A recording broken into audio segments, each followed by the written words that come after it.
So we're here today with our friend Ken Fulcher.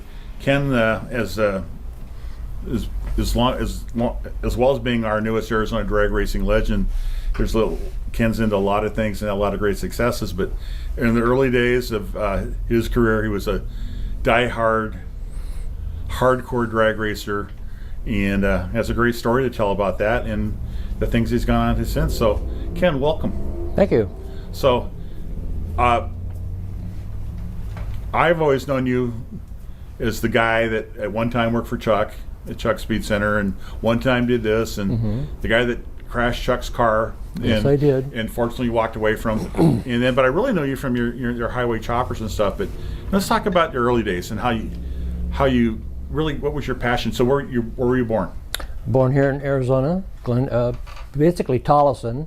Moved to Glendale when I was 5. My family moved there. Dad bought some property right on Glendale Avenue on 67th, and that's where I was raised. And I live in the same house I lived in when I was 5. So I have really not moved off the block yet. Parents didn't kick you out, or what? Well, a couple times. Okay. Deservedly so. Yes. So you grew up in the Glendale area where we had, great restaurants and people like Marty Robbins and a lot of famous people from Glendale back in the day. But what I know about you is one of the most really fantastic is that you went to Glendale High School. I did. And Glendale High School, for some reason, has a plethora, and I got to use the word plethora in there. There you go. It has an amazing amount of students that were gearheads that have gone on to drag racing, circle track racing, hardcore racing of all types, and you're one of them. So back, what year were you in high school? First year of high school was 1960.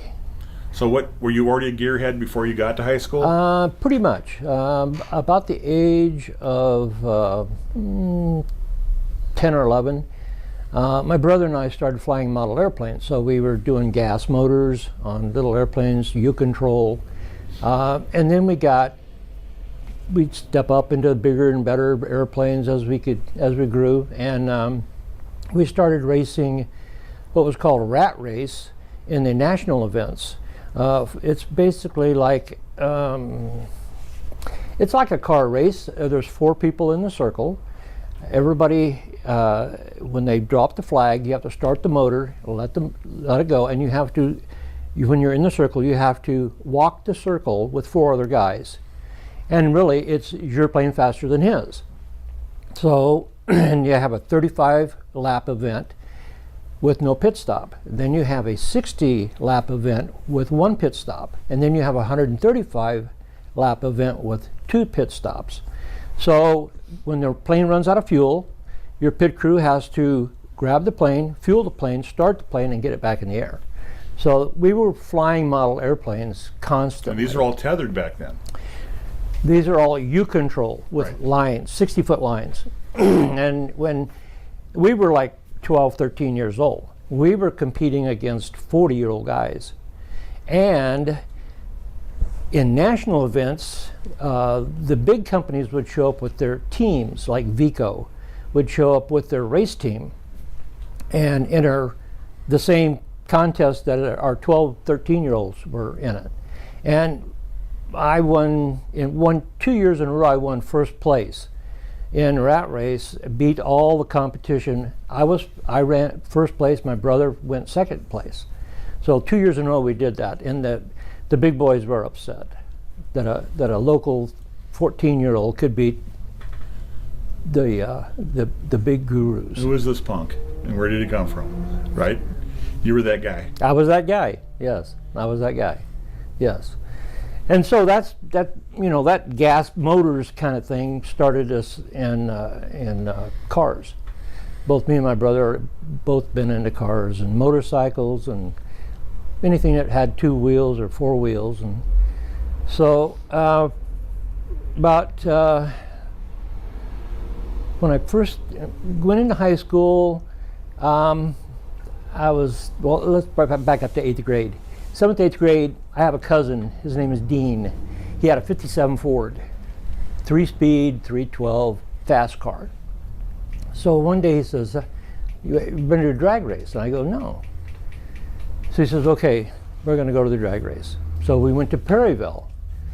And I'd never been to a drag race before. And I didn't know who anybody was. I just saw all these cars, going down the strip, and I thought it was great. And so Johnny Loper was there with his 40 Ford, and a bunch of other guys that now I didn't know who they were at the time, but now I do. And so that kind of got me hooked. So we started looking for a car, and I hadn't got a driver's license yet. So by the time it was 2 years before I got a driver's license, we started looking in want ads for cars, me and my brother.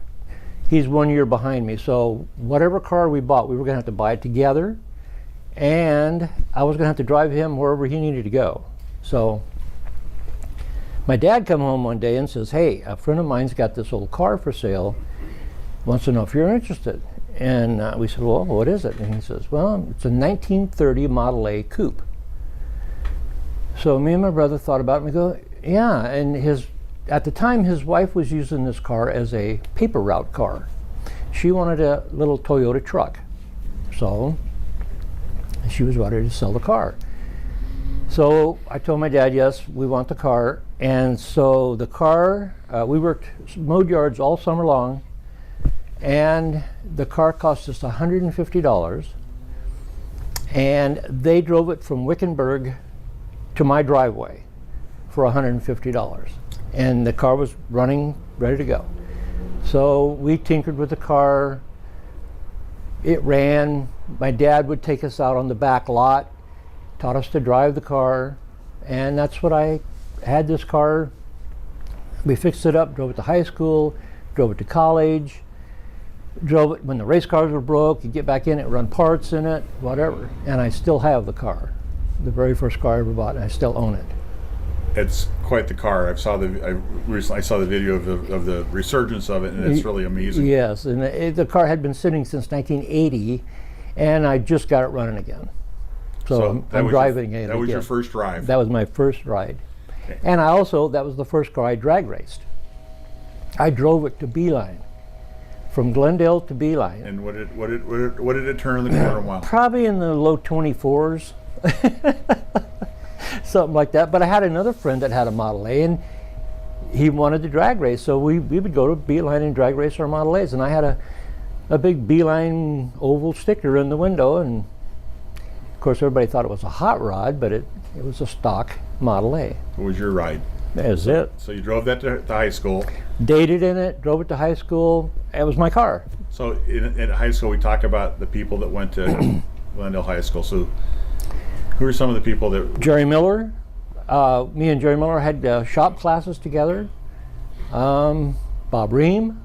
We had shop classes together and went to high school together. Trip Shoemake. Lots of guys. Lots of gearhead guys that just, all we did is, at lunchtime we'd gather in the parking lot and look at our cars. That was a spectacular group of people you went to school with, and all legends, all real true legends. So you moved on in through high school. Did you build another project vehicle, or did you? Well, I was driving a Model A, and I was working at a gas station in I got the job in 63, late 62, early 63, at a Chevron station at Glendale and 51st Avenue. And I worked there. And a friend of mine had just bought a 64 GTO. And he goes, you want to go for a ride? And I go, yeah.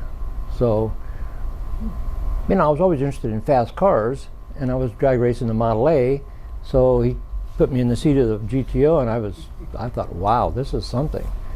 So I went down to Mecum Pontiac. I was 18 years old. Went down to Mecum Pontiac and started looking at cars. Well, I went to every dealership to look at fast cars. I went to Ford for the Mustang. I went to Oldsmobile for the 442s and drove all those things, but the Pontiac, for some reason, to me, had a little more class, a little more horsepower. So I ordered a brand new 65 GTO. And it took forever to get there because they were on strike. But and I went to the bank to get a loan, and my mom says, I'm not signing for you, but I happen to know the manager of the bank, Thunderbird Bank in Glendale, and literally he gave me a new car loan on a handshake. And he said, there's only one stipulation. When the car comes in, I have to look at the car. You can bring it by here and let me look at it. And I said, that's fine. And I did. So I basically got a loan at 18 years old without a cosigner. I think you probably surprised the guy that was selling the car too, that you actually got the loan. The dealer couldn't believe it. Yeah, the dealer, Meekum, my salesman couldn't go. He goes, nobody does this. And I go, well, when you know people, I guess that's what happens. And so anyway, I got a brand new GTO, and I street raced the heck out of that thing, and I raced it at Beeline, and a friend of mine had another GTO, and we'd always go race together, and Bob Ream was always there tuning and whatever he wanted to do to it, to make it go faster. And so then in '66, I took the car and I wanted to go look at the brand new GTOs. And this 65 was really fast, and I looked at the GTO, and the same salesman came out and he goes, hey, for $10 more a month, you can have a brand new GTO. And I go, oh, maybe. Yeah, let's do that. Well, that was a mistake, because the 66 GTO was nothing like the 65. It didn't run at all. So I'm working at the gas station. I got this brand new car, maybe a couple months old, and guy works at the gas station with me. He's an Air Force guy, and he wanted a brand new car. Well, he was driving a 55 two-door Bel Air. Nice little car, V8, 3-speed on the floor. And I said, I'll tell you what. I said, I'll give you my car, you take the payments, you give me your car.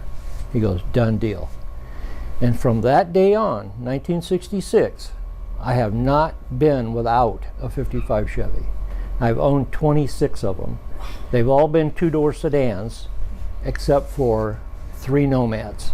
And I still have a two-door sedan today and a Nomad. So that car I took, that I traded him, and then of course I knew Chuck, I met Chuck Forsty at that time in 1960. I think I met him in about 65. And he was working out of his house. He was working for Valley Dodge, working out of his house, building transmissions. He was a transmission guy. Hydro by Chuck was his famous thing that he liked to put on the side of cars. So I got to talking to him, and got to be real good friends with him. And we would go out Saturday night and cruise Central, and good guy, super guy. So I said, then he told me, he says, well, I'm going to start a business. I'm going to start a pizza shop. I said, great. I said, when you get up and rolling, here's what I want to do. I would like to take this 55 Chevy and build a really fast street car. He goes, okay.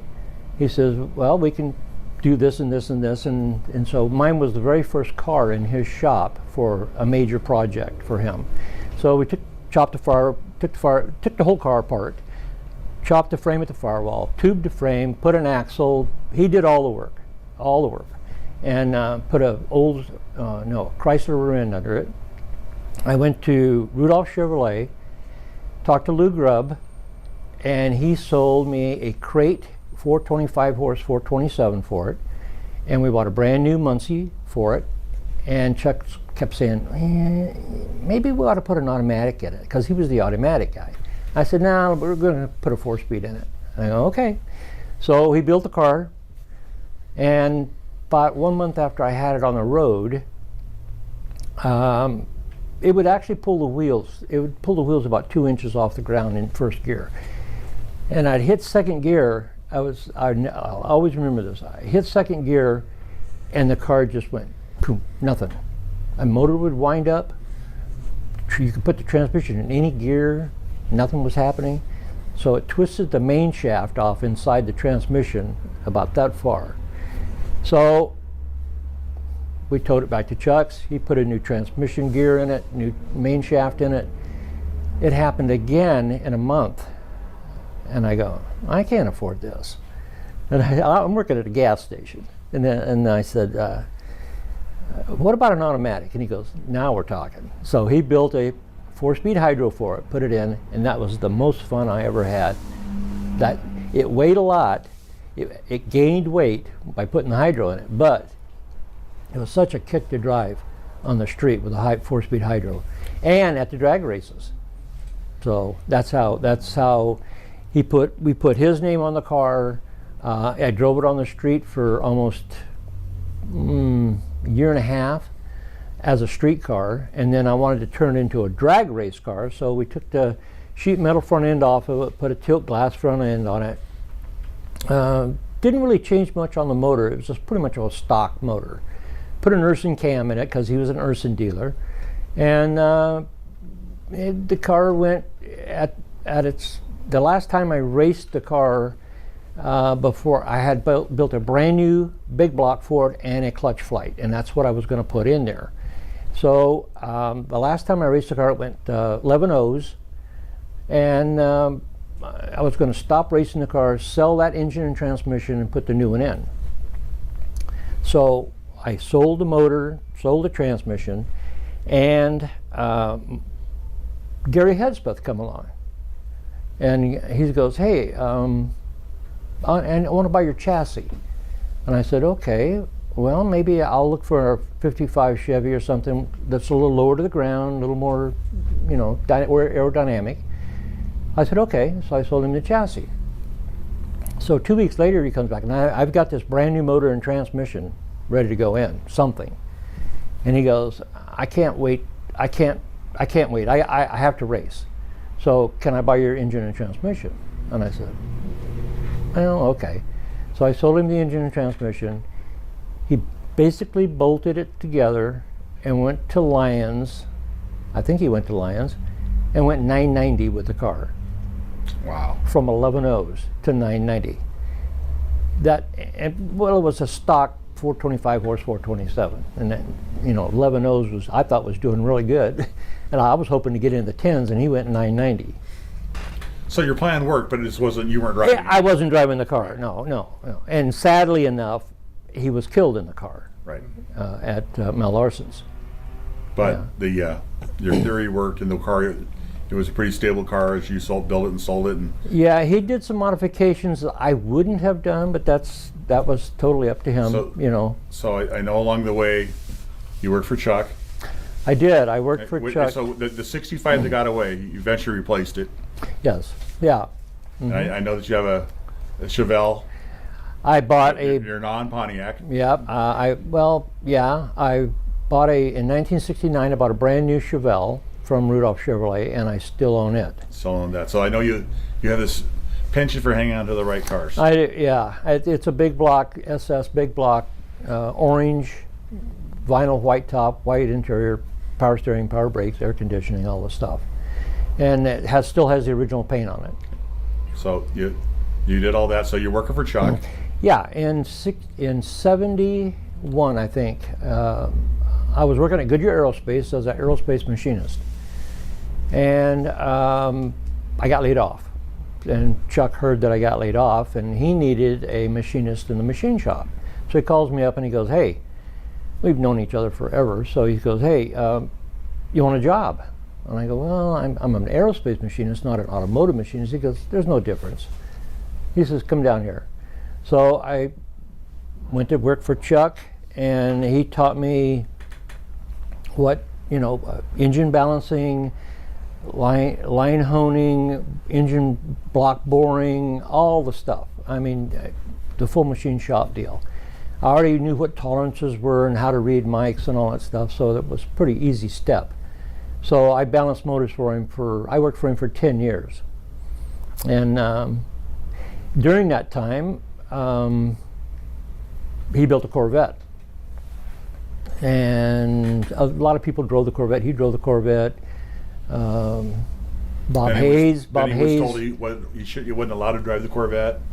His wife said no more of that. Or what? Well, yeah, kind of. Yeah, his wife went with him to the drag races one time and watched him drive the Corvette and said, "You need to find a driver." So he had Bob Hayes drove it a little bit. Carl Hunsteiger, I think, drove it a little bit. Tripp drove it. And one day he came to me and goes, "Hey, I need to put this thing on the racetrack and get some, some use out of it, and you want to drive it? And I go, sure. So I drove it for about a year, and I drove it. I went to Beeline, I went to Mel Larson's, I went to Tucson with it, campaigned it all over the state, and he would just hand me the keys to his Suburban and trailer and truck and the race car and say, go race. And he'd give me some money for gas. That was definitely an iconic car of the time. And National record holder. It was a really fun car to drive. People knew that car really. Tripp was the guy for the long time in the car. Yes, Tripp was. Yeah, he actually took it back. Shoemake. He took it back east. Tripp Shoemake took it back east and campaigned it back there. So every little town he'd stop in, he'd go to a burger joint with the race car on the trailer and find a race, and he'd go make some money. That's how he survived. That's what he told me. So yeah, I raced the car, and then the Winter Nationals of '71, I think. I went to Beeline, and that was the end of the car. Time trials. Fast Eddie Sharpman was in the right lane. I was in the left. We pulled up, and the flagman, the starter, come over to my car and says, "Hey, watch this guy." He says, his car, it's a brand new car, and it's all over the track. I said, okay. So we both pulled the line up. I let him go first so I could watch him, and he pulls out, and I take off. And he gets to the end of the track, and he starts slowing down. And I got full throttle. And right before the lights, he makes a left-hand turn in front of me. So either he thought I broke or didn't. He wanted off at the very first turn, right behind the wind light. And so it was either like he pulls in front of me and I'm going, uh-oh, this is not good. So it was either drive through his door or try to get around him. So I tried to get around him, and the car left wheel come off the strip into the dirt. Sucked the car off the strip and started sliding sideways at 130 mile an hour. And then it was Winter National, so there was tons of people there. The retaining wall ran almost to the wind light. And I look up, and all these little kids are sitting on the retaining wall. And I'm going, this is not going to turn out well. So I cranked it to the right hard as I could, and it broke the front spindle off the car, and it started flipping. So it went between the retaining wall and the wind light. It flipped about 9 times at 130 and landed upside down, and I hit the seatbelt release and my head hit the ground, and I crawled out. The pictures, I'm sure that we'll post a picture of that car, but definitely knew the Lord was on your side, because absolutely, that was a horrendous crash. Absolutely, yeah. Somebody was riding in that car with me. Yeah. Was that your last time drag racing? That was, yeah. But you've had a great career. You enjoy the drag racing. Yeah, and I felt horrible that happened, and I felt indebted to Chuck, and Chuck was him and his wife were just wonderful about it. They go, I'm glad you were not injured. The car can be replaced if we want to replace it. And then about a month after the crash, Chuck came to me. I was still working for Chuck, and he came to me and he goes, he said crashing the car is probably the best thing that could have happened. Now I can go hunting and fishing and not have to go to the drag races anymore. He loved his fishing, didn't he? He did. Yeah. He did. Hunting and fishing, yes. But you learned a lot from Chuck. He was a really good mentor for me. He absolutely, all his knowledge he was free with. He would tell you how to do a job, how he wanted it done, and he was a great guy. And I told him that before he passed away. We're very blessed to have had him in our life, and so many. Yeah. Not only drag racing, all racing, all motorsports. Yep. Yeah, we built sprint car motors, all kinds of stuff. It was Chuck's Speed Center. Mm-hmm.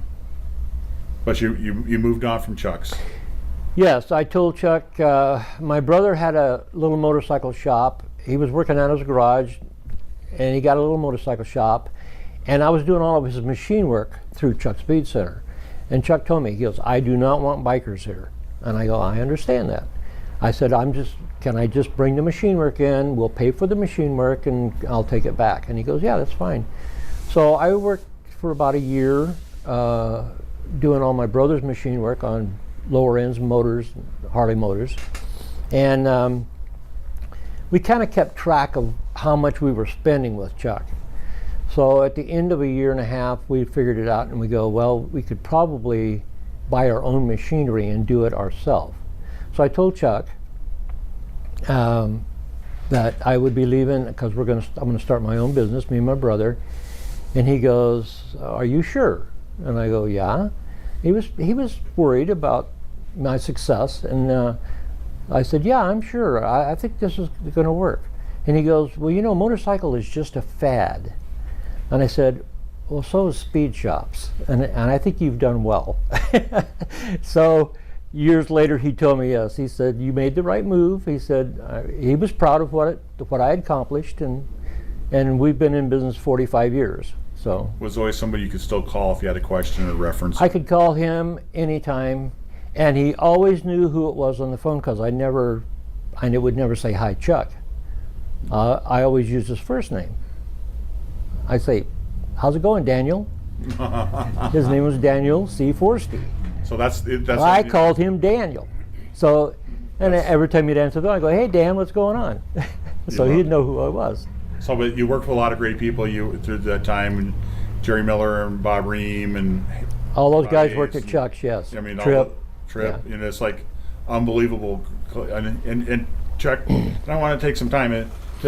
Chuck was well known for his mentoring of other people. He was. I knew to the very end. You know, a friend of mine worked there, and he was expected to learn something every day, and tell Chuck what he learned every day. What'd you learn today? Yep. Would you? And if he didn't, he said, "Well, how about this?" Yep. And he learned something, even if it's something he learned on his own. Mm-hmm. Chuck, a lot of great people, whether it's performance or other great things, even if they didn't go into automotive, mm-hmm.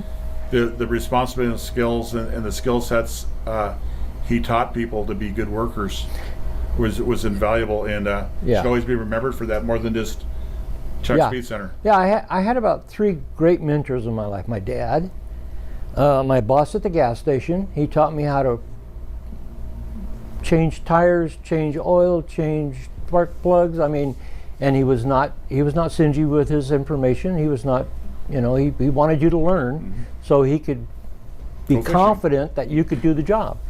And then when I went to work for Chuck, the same thing. He was a great mentor for me. So Chuck had the mentality of you hire good people and get out of their way. Exactly. Yeah. So you went on to this little motorcycle thing. Yeah. The fad, and you've been doing it for 40 years now? 45. 45. That's 45. With your brother? Yes. Yeah, which is amazing to start with. And it's called Highway Choppers. It's called Highway Choppers. The reason it's called Highway Choppers, my brother had a little motorcycle shop on Butler and the access road of the freeway, right where Bobby McGee's is. So they were looking for a name for it, and they were, well, the highway's out front, let's just call it Highway Choppers. And so now we don't do choppers anymore, we do restoration work. We get restoration jobs from all over the world, and we're very busy. The great thing about this is that I never got into motorcycles because I was too clumsy. You know, I could ride a motorcycle out in the desert and the mm-hmm. dirt, but on the highway I was like, mm-hmm. too many things to worry about. Mm-hmm. You know, I said this wasn't the thing for me, but I always had mm-hmm. loved beautiful motorcycles, mm-hmm. and some of the nicest and most beautiful motorcycles I've ever seen are the ones that mm-hmm. Highway Choppers has mm-hmm. recreated for people. Mm-hmm. And we're talking about, you know, bikes that are 100 years old, mm-hmm. and there are no parts available. Right. And you're able to do that, and your patience and your, you know, people want your work. You know, they know to stand in line, and that's quite the accomplishment for you and your brother. And mm-hmm. and you know, one thing we haven't talked about is your bride. So how did you meet? Well, she was dating my brother. So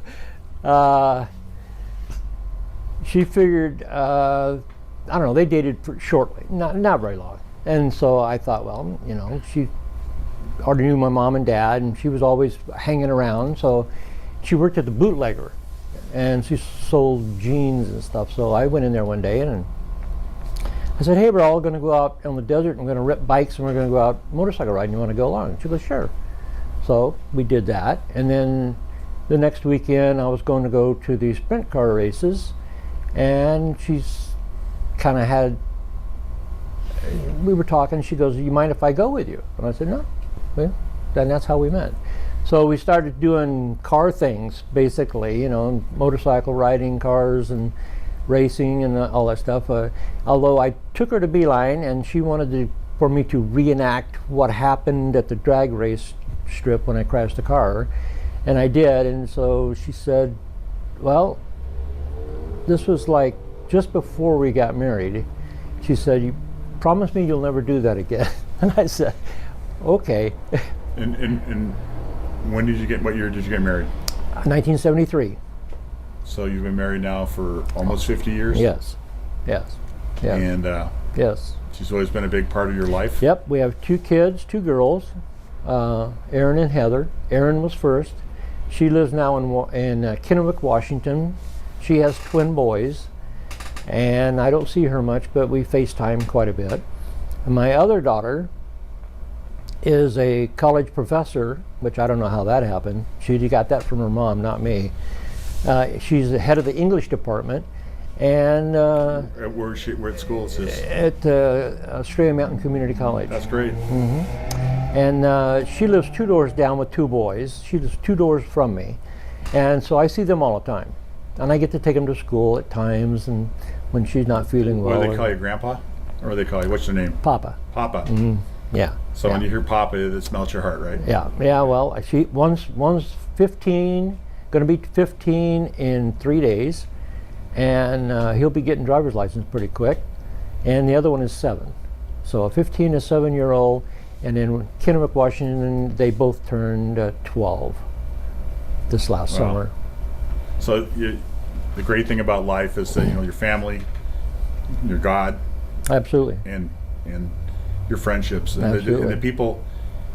You've done more. Your career has been more in motorcycles over the body of your work, but you met a lot of people in automotive that were great friends and relationships that you've kept, and you're well thought of by many people. And we're proud to consider you one of Arizona's drag racing legends because you've done a lot, and you've been there in your experience with Chuck Speed Center, because we recently honored Chuck, and Yeah, I know. unfortunately we couldn't interview him, but Right.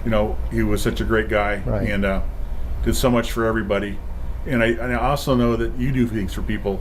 When people work for you, they do it right. You do the same way that Chuck taught you, and your guy that owned the gas station taught you, and your dad taught you.